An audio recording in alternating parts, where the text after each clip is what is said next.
queridos irmãos e irmãs deste plano da vida, os encarnados, e para além desse plano, os irmãos e irmãs desencarnados, que aqui vieram na noite de hoje, assim como nós, sedentos de paz, de harmonia, de equilíbrio, de amor.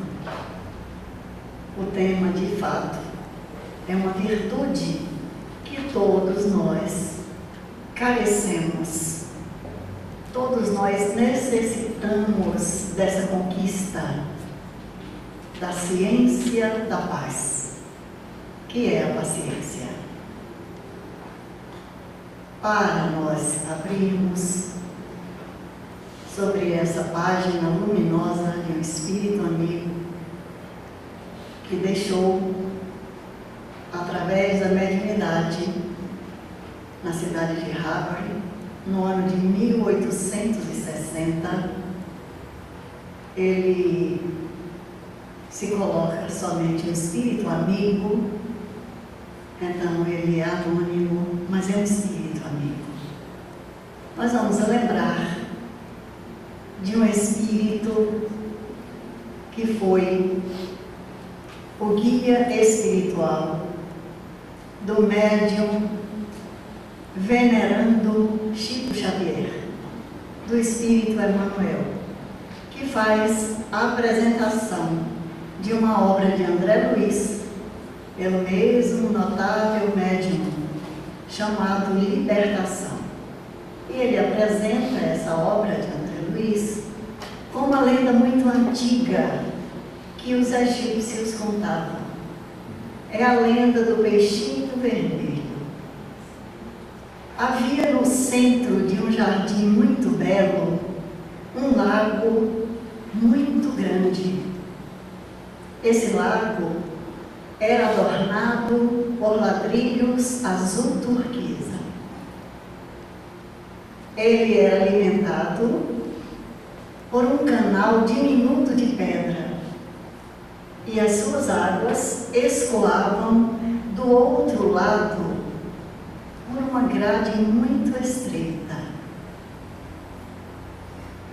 E ali vivia uma comunidade de peixes de todos os tamanhos.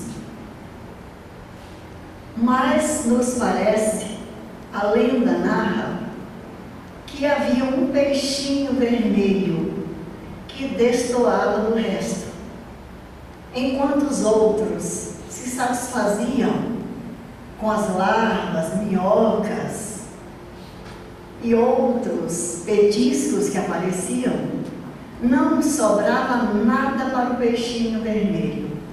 Por isso ele sempre estava nadando para cima e para baixo. Não sobrava nada para ele. Então, ele começou a dedicar o seu tempo a contar quantos ladrilhos havia nas bordas daquele lago. E ali ele fez uma contagem e viu alguns buracos. Observou locas lamacentas onde peixes se refestelavam, cheios de alimentos e por isso mesmo muito lerdos e preguiçosos.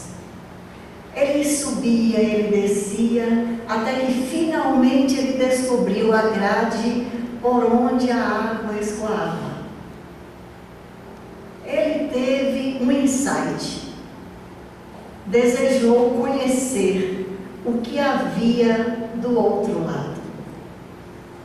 E apesar de não ser gordo, porque ele não comia muito, ainda perdeu algumas escamas ao atravessar aquela grade. Ele, então maravilhado, contemplou um riacho. E esse riacho foi dar no rio. Ele observou quantas árvores haviam ali nas margens daqueles rios. Ele viu que havia pessoas, embarcações. Ele foi observando maravilhado e continuou nadando, estudando, pesquisando, e hora ou outra ele se alimentava. Como já era acostumado mesmo a quase não comer, a sua vida era muito simples. O seu desejo maior era conhecer, era estudar. Até que um dia ele foi dar num rio gigantesco, e aquele rio o levou para o oceano. Ele então se deslumbrou com as belezas do fundo das águas. Ele viu que ali havia plantas e flores e estrelas que se movimentavam. Era beleza demais para os seus olhos de peixe. E um animal gigantesco que surgiu, e ele, no seu afã de curiosidade, aproximou-se demais e foi tragado com outros animais para a primeira refeição daquele animal. E ali no escuro, no ventre da baleia, o peixinho vermelho suplicou ao Deus dos peixes que o libertasse. E assim aconteceu, a prece foi atendida, porque o cetáceo começou a regurgitar tudo que tinha comido e devolveu para a água o peixinho e outros animais. O peixinho, a partir daquele momento, o peixinho vermelho, procurou evitar os perigos e se libertar das tentações. E continuou nadando, até que finalmente ele chegou a um lugar magnífico no oceano. Era um palácio de coral. E ali havia muitos peixes bem semelhantes a ele mesmo. Delgados, que se alimentavam com pouca coisa, se movimentavam bastante, e como ele gostavam de pesquisar, gostavam de estudar. E ele estava fascinado. E os outros peixes da comunidade queriam saber como era a vida do peixinho vermelho, de onde ele viera, o que ele trazia na sua história. E ele começou a contar sobre o lago, sobre os seus irmãos que ali estavam. E os companheiros então balançaram a cabeça, dizendo: coitados, se houver um grande estio, esse lugar vai ser um dos primeiros a secar, e eles vão perecer. O peixinho vermelho ficou preocupado com aqueles familiares que ele deixara naquele lago. Achou que seria muito bom voltar e contar a grande novidade, que havia um mundo de água fora daquele lago. E assim, despediu-se dos companheiros e pegou a viagem, o caminho de volta, até chegar à grade estreita, atravessou, e ele ia com um coração túmido de emoção, como ele seria recebido pelos seus irmãos peixes. Certamente, eles estariam felizes no seu retorno. E quando ele começou a se movimentar na direção daqueles peixes que agora estavam mais gordos do que nunca, ele percebeu que ninguém sequer dera pela sua falta. Observemos se não parece muito com a nossa própria existência, a lenda do peixinho vermelho. Então ele chega ali e de novo ele é colocado para correr. Mas como a comunidade tinha elegido um peixe de grandes barbatanas para ser o rei. Nós adoramos um rei, alguém que tome as rédeas com pulso para resolver os problemas. O peixinho vermelho foi até o rei de Barbatanas. Ele disse, contou da sua aventura, contou do que ele havia experimentado além daquele lago. Tudo bem, o soberano, com desdém, sem acreditar em nada, disse, pois bem, peixinho, vem até aqui. E convocou toda a comunidade para ouvir a história do peixinho vermelho. E inflamado de emoção, ele começou a narrar da sua aventura de atravessar pela grade, de conhecer riachos e rios, até chegar no mundo gigantesco de água que era o oceano. Falou de estrelas e de flores que se movimentavam, de animais imensos, da beleza das árvores, de pessoas, de embarcações. A gargalhada foi geral. Esse é um demente, deve ser a fome. Perdeu o juízo. Isso não existe. E ele reafirmando, claro que existe. Eu quero levar todos vocês para conhecer o Palácio de Coral, onde eu estou morando. Mas tem uma condição. É preciso que todos, para chegar no Palácio de Coral, antes temos que atravessar a grade. E é preciso que vocês comam menos para perderem peso. Aí então, alguém tirou ele do lugar onde ele estava falando, tomou a palavra e disse, inclusive, que estava falando em nome do Deus dos peixes, que aquele lago era o centro do universo e que aquilo era uma loucura. Onde já havia visto isso? Ele certamente, com muita fome, estava delirando. Não existia mundo líquido lá fora, e muito menos Palácio de Coral.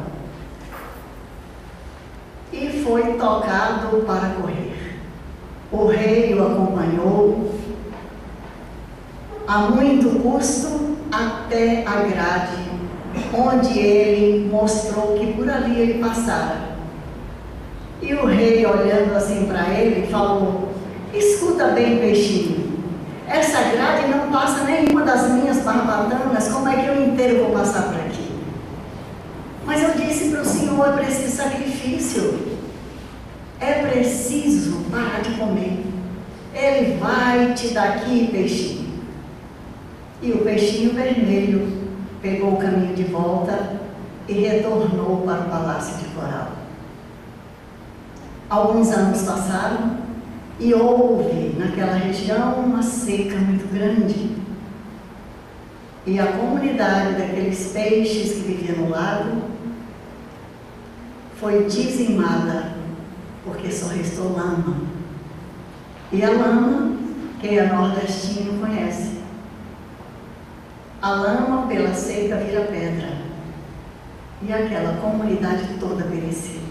Emmanuel narra essa lenda para contar que André Luiz, que ele próprio, Emmanuel, e demais espíritos, que conhecendo as belezas do mundo espiritual, vêm através de uma mediunidade,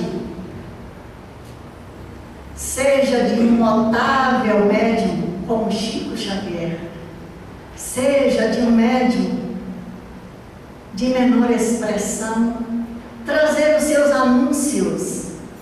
Mas André Luiz e Emmanuel vêm falar sem rebuços, vêm falar da grandeza espiritual, das belezas do mundo, para além das coisas com as quais nos preocupamos aqui na Terra o tempo inteiro. Queridos irmãos, quando Emmanuel apresenta essa lenda, dizendo que assim como o peixinho vermelho, André Luiz e ele próprio vem através de Chico Xavier, bem como os demais, trazendo notícias do mundo espiritual, nos alertando, nos informando de verdades que nós vamos ter conhecimento, querendo ou não. Se aproveitarmos os esclarecimentos, por certo, estaremos em melhores condições para usufruir destas belezas. Se não tivermos ouvidos de ouvir, como já dizia Jesus, ouça aqueles que tiverem ouvidos de ouvir. Então, assim, nós encaramos essas instruções dos Espíritos, que no capítulo 9 de O Evangelho segundo o Espiritismo, que nós estamos estudando aqui na casa, a instrução da noite de hoje, como dissemos, aconteceu em Havre no ano de 1860, e o Espírito Amigo só diz isso, um Espírito Amigo. Ele fala que a paciência, quando a dor chega para nós, porque nós habitamos um planeta de provas e de expiações.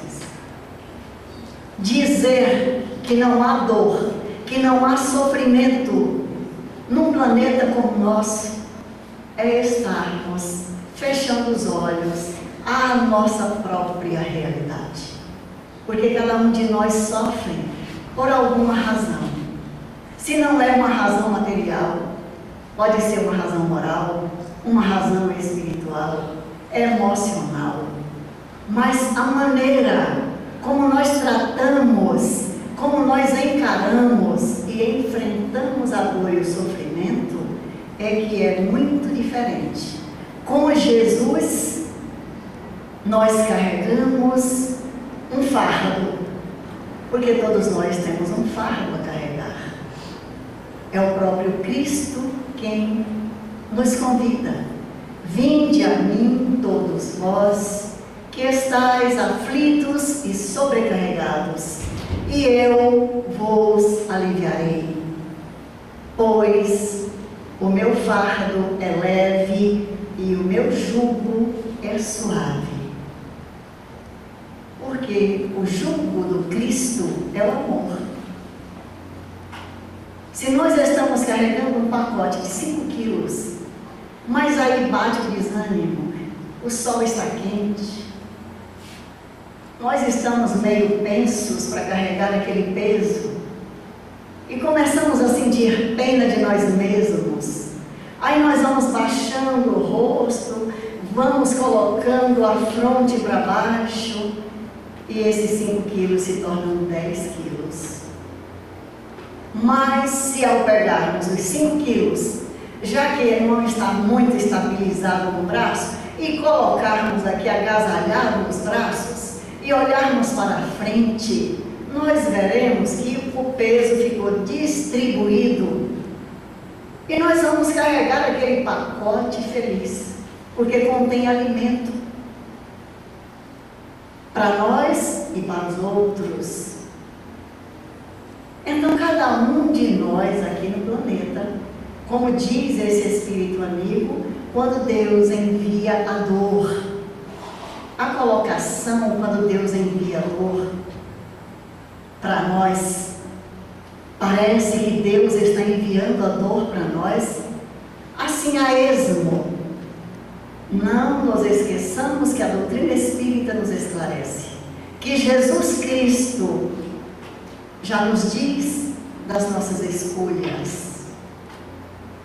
Nós escolhemos, nós fazemos as nossas opções e, como tal, temos que nos tornar responsáveis por aquilo que criamos.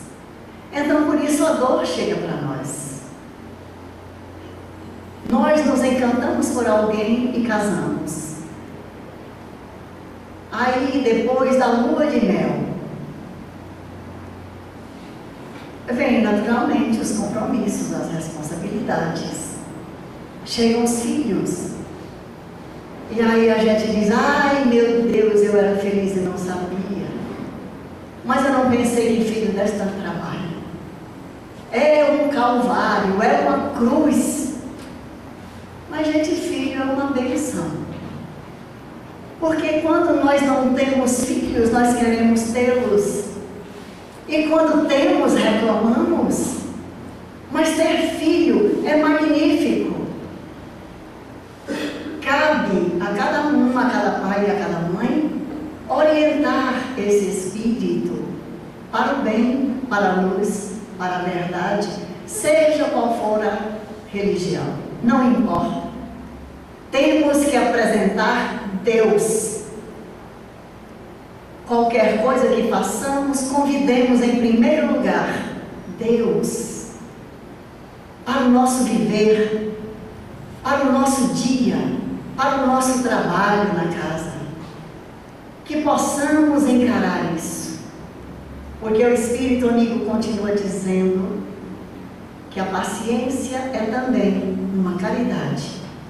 Caridade essa que é lei. E essa lei foi ensinada por Jesus. E Ele aplica essa lei no alto do Calvário. Nos momentos finais da vida no corpo físico. Olhando para baixo do alto da cruz. Sem fôlego, os pulmões opressos, e olha com muita compaixão do alto da cruz para a ignorância, a truculência humana. Pai, perdoai-lhes, eles não sabem o que fazem. Por isso é que o mesmo Jesus, no livro dos Espíritos, quando perguntado por Kardec ao Espírito de Verdade, qual é o conceito, como Jesus entende caridade? A caridade, segundo Jesus, diz-nos o livro dos Espíritos, é a benevolência para com todos, a indulgência para as faltas alheias e o perdão das ofensas. O Espírito amigo diz que a caridade da esmola é a mais fácil de ser praticada. Outra há, porém, que é muito mais difícil, porque ela consiste, se ela é mais difícil, ela é mais meritória, quando bem executada. É aquela de nós convivermos com aqueles que são próximos de nós, em família, no trabalho, na casa espírita, em qualquer lugar. Observe, nós vamos ler exatamente o que o Espírito amigo registrou. Outra, porém, muito mais penosa e, consequentemente, mais meritória, há de perdoarmos aos que Deus colocou em nosso caminho para serem instrumentos do nosso sofrer e para nos porem à prova a paciência. A vida é difícil, bem o sei, compõe-se de mil nadas, que são outras, tantas picadas de alfinetes, mas que acabam por ferir. Mil nadas, esses mil nadas, coisinhas miúdas, insignificantes, como se esses mil nadas fossem comparados a mil picadinhas de alfinetes. E essas mil picadinhas de alfinetes, elas acabam por nos ferir.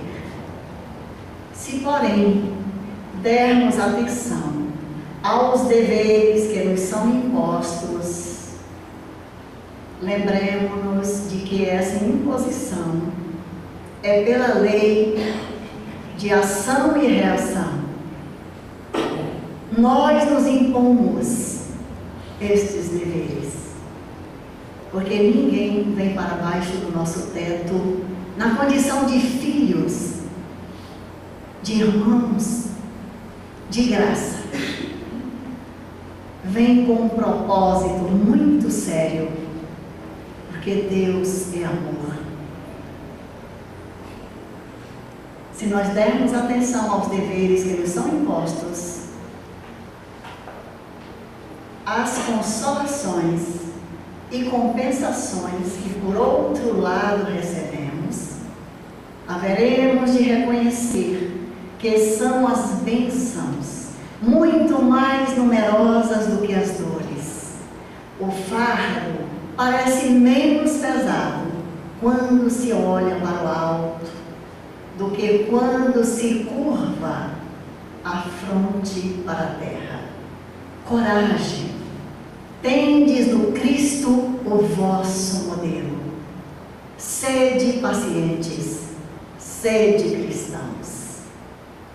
Um espírito amigo, Havre, 1862. Então, a esperança, queridos irmãos. Bom ânimo. Bom ânimo é alegria com Jesus. Esperança. As aflições existem, mas transformemos tudo isso em bênçãos. Lendo essa lição no culto na noite de hoje,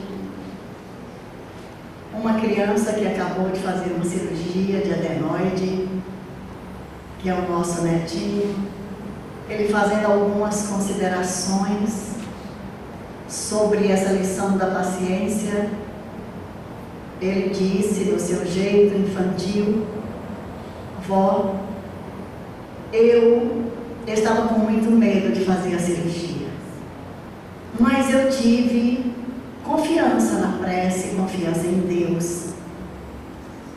Mas ao mesmo tempo eu estava ansioso, porque eu ia passar 5 dias tomando só sorvete. Mas vó, eu não aguento mais ver sorvete. Eu tenho que ficar até amanhã no picolé. Eu não aguento mais.